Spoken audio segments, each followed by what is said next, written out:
वाणीपळा आणि बेंडगेपळा, एक तर रस्ता नव्हता आणि जो पण रस्ता आणला रोजगार हमीतून तो पहिल्याच पावसामध्ये वाहून गेला.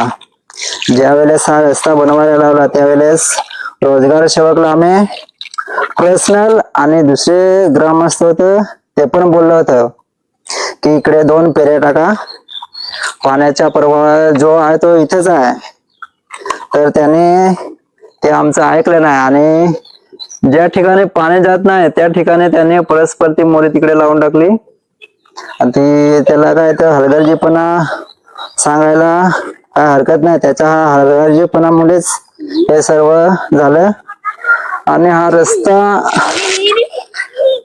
बजेट आहे ते असं कानावर आलं का जवळजवळ 13 लाखाचा हा रस्ता आहे.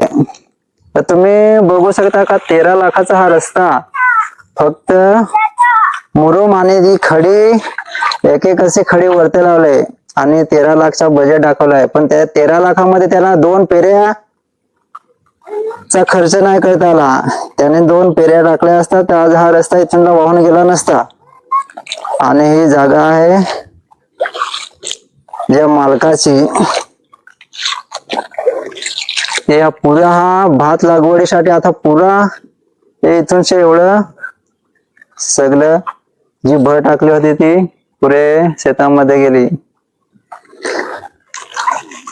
आज बेंडगेपळा आणि वाणीपळा याला एकच पर्याय असा होता बेंडगेपळ्याला का हा रस्ताच पावसामध्ये, दुसरा पर्यायच नाही.